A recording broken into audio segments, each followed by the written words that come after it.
Hey mini enthusiasts, how are you doing? Welcome back. I hope you're all well and I hope you're having a great day. Today we're on my Cooper S Sport 5 and we're going to be doing an oil and filter change and replacing the front discs and pads. Right, very straightforward job this, but I'll talk you through it as I go. First thing we're going to do is get it jacked up and take both front wheels off, get it up on axle stands. And the parts I'm using today are Mini Spares 2050 oil. We've got a genuine MG Rover oil filter, new sump plug washer. That's for the oil and filter change. And then the brakes, we have drilled and grooved 8.4 inch discs, so a slight upgrade on the standard. We have Mintex brake pads and we have a brake pad fitting kit with the anti-squeal shims and new split pins. The reason I'm doing this work, it's not actually due an oil change on mileage, but it definitely is on age. It doesn't get used very much, this car, and constant cold starts can put acids and things like that in the oils and you can get oil dilution. So we're going to change the oil just because of the time frames involved.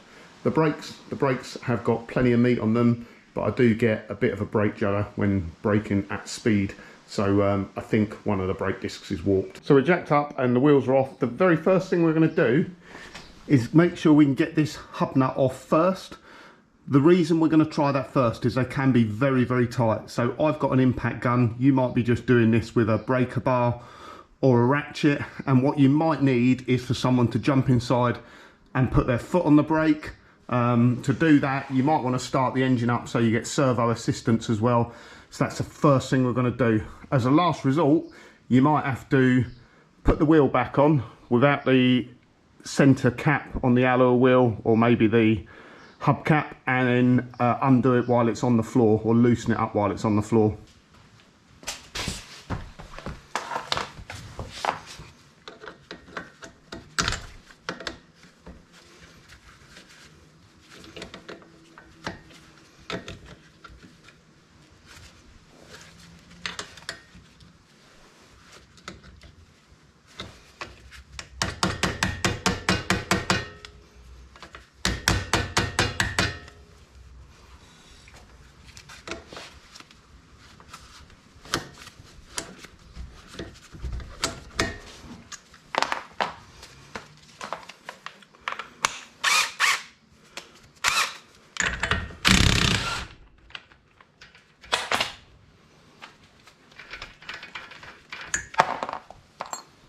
That hub nut actually seems probably a little bit loose, but no worries, it's all going back together.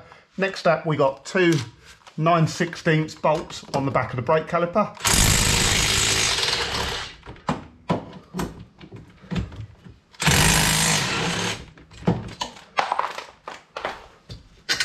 And then once those are out, we can pull the caliper off. It's a good idea not to leave the caliper hanging, so you can cable tie it up or just rest it on the top arm, but don't leave it hanging on the brake hose. Once the caliper's off, we should be able to just pull the disc straight off, just like that, and we'll get that up on the bench. Now let's get the old brake pads out of the caliper. So like I say, these are not worn out, but it's more the discs have got a bit of a judder on them.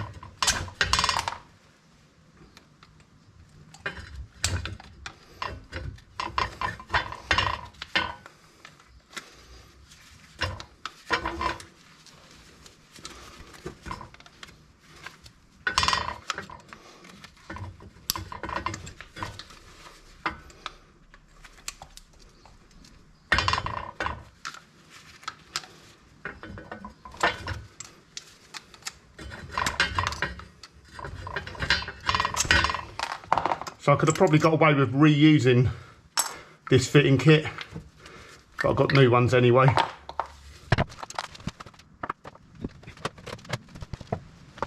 And then slacken off the brake reservoir. The reason we slacken it off is because when we push the pistons back in, it can squirt brake fluid out the vent on the cap. So big pair of water pump pliers. And I've just put a bit of a rag on there just to prevent it marking them. So there's our old parts. Like I say, the brake pads, barely anywhere on them. Next up, we need to separate the drive flange from the brake disc. So 9/16 Again.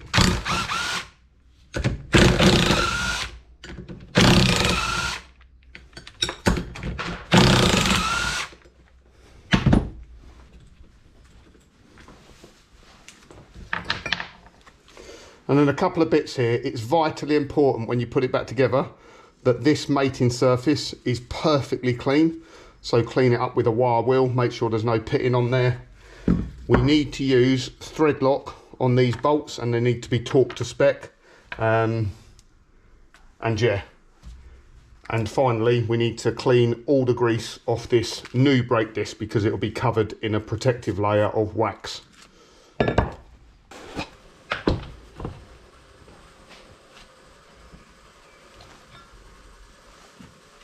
So brake cleaner is the best for cleaning up the wax off these discs.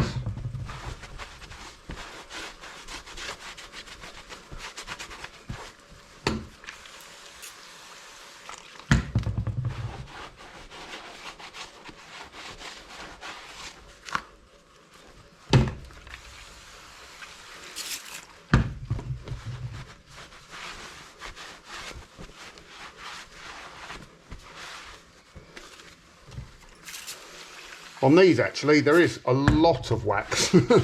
Sometimes you just get a really light coating, but these, yeah, they've waxed them up pretty well.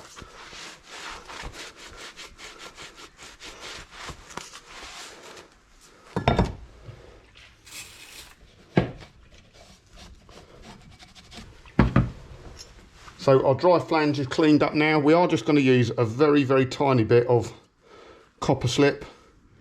Make sure not to get it on the threads, but literally just in between on the flanges.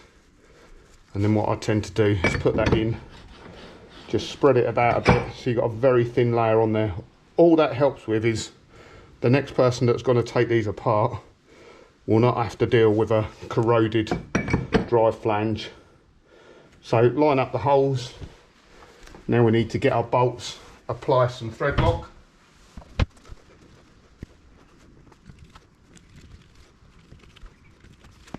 Right, so all we're going to do is nip these down now, and they need to be torqued up afterwards to the correct spec.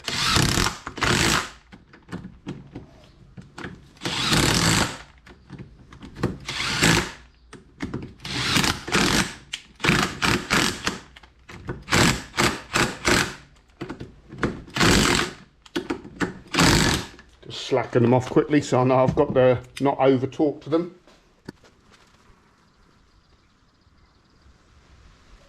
So the drive flange to the disc is 57 Newton meters.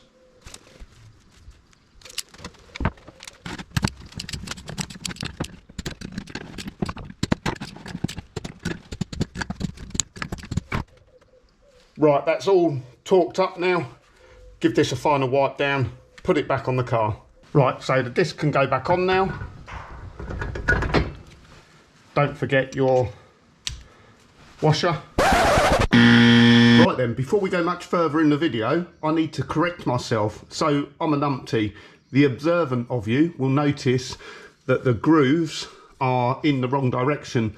So not all discs are sided, but when they are cross-drilled, grooved, and especially vented, you need to check. So these, they should have, like, the swept lines should be facing backwards. And that just allows, like, the brake dust to be flung out. It draws it out rather than in when you're braking. So yeah, I'm a numpty. These discs are clearly sided. I've fitted discs in the past like this that haven't been sided, but I've checked and these are. So always just double checked. It's particularly important if they're vented, because the vents inside can have the vents going in a certain direction to aid cooling. So yeah, I'm a numpty. Let me correct this and get the discs fitted on the right side. And there we go, with a bit of YouTube magic, all done. As you can see, the grooves are now the other way around, and the theory is as the brake disc spins, it spins out the brake dust, helping clear the grooves. The nut can go on, and we're just going to do that by hand at the moment, because we will need to torque this up to spec and they are pretty tight. But for now, we can get the caliper back on.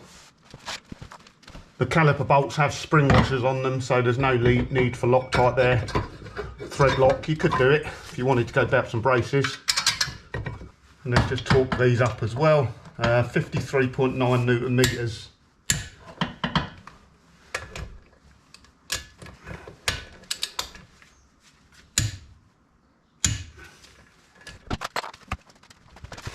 Give my caliper a good clean up, especially inside where the pads contact. These calipers are actually very clean. Like I say, it's not that long ago that I last done the pads on this, so I know they're clean. But if the pads are very old, this has not been cleaned up for a long time, while that caliper's off, you might want to get a wire brush inside there to give it a really thorough clean.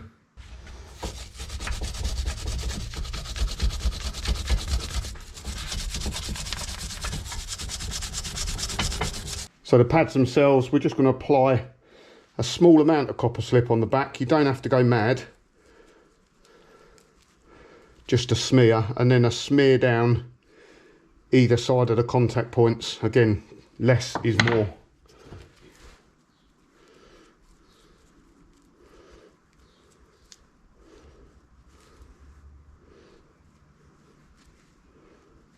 There we go. Now we need to insert them in the calipers. We've got our new fitting kit, new set of split pins.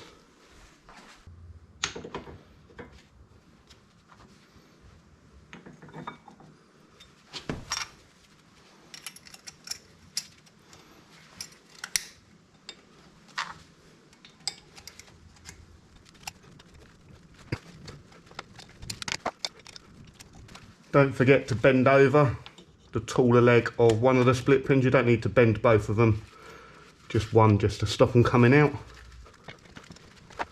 And then that's us pretty much done on the brakes. We need to rinse and repeat on the other side before we go to drive it. We need to pump the pedal to pump the pistons out on the calipers, and obviously put the brake reservoir cap back on. Right, when it comes to tightening up the drive shaft nut, and in all the torques I mention in here, always check your own vehicle, because they do vary depending on the age of the Mini.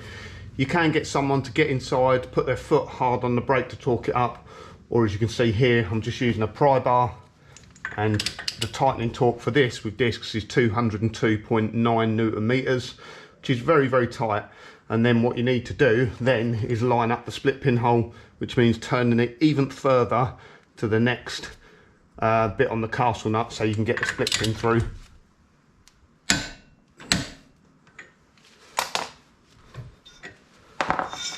Just make sure everything rotates fine afterwards, which this does. And yeah, for me, I'm just off, so I just need to, in fact I might be okay, I can just see a hole there.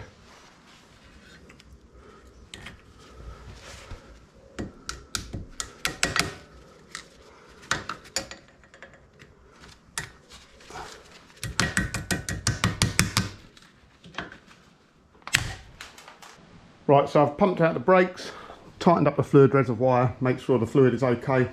Now we're going to change the oil. So, oil cap off, need to get a drainer underneath, pop the sump plug out.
Right, next up is our oil filter. MPI Mini, so it's round the front. Can be a little bit tricky to get to, and you probably will need a tool. Hopefully the last person hasn't over tightened it. In this case it was me, so no. And obviously it's a bit of a messy job this, because all the oil that's in the filter currently will now drip down the front of the engine. Once you've got the filter off, check it's the right filter. Just marry it up, make sure the seal is the same, and also make sure the seal's come off and is not still stuck to the block. Smear a little bit of grease over it, and obviously check the threads. In this case though, we've got exactly the same part number because we're using a genuine MG Rover filter. Spin that filter on, it should just be hand tight, no more. Right, I've let that oil drain for a few minutes. Now we're going to fit the sump plug back in, new washer on there, and I just apply a little bit of silicone RTV sealer onto the threads themselves. They're quite a coarse thread, and yeah, it's quite, you know, you can get a leak from there, so this is what I use. Just Loctite, quick gasket, quick smear around the threads, don't go mad with it.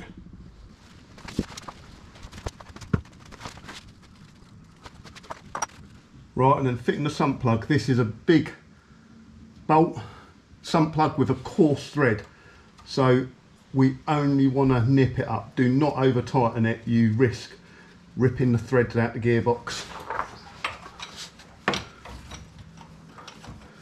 You won't be happy about that.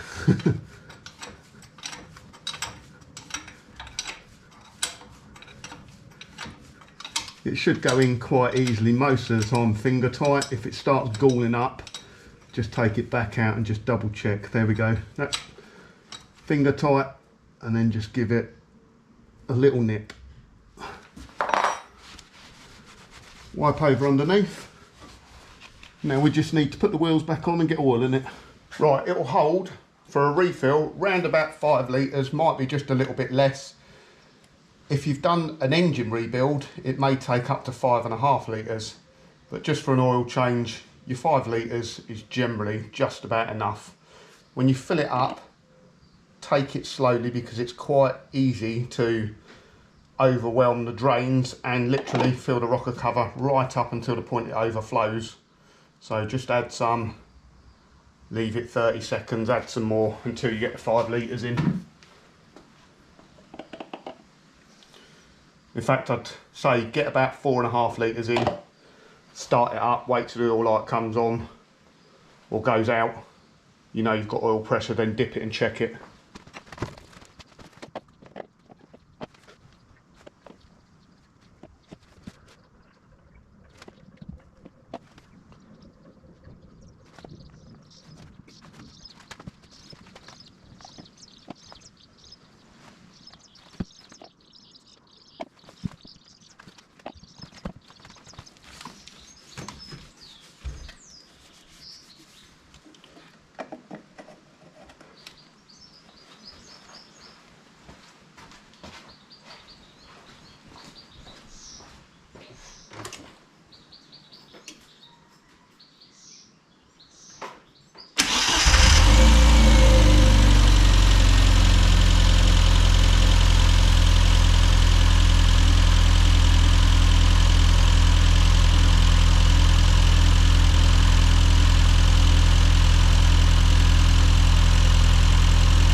Right, we are just halfway between the minimum and maximum, so that's good enough for me. You don't have to be on the maximum.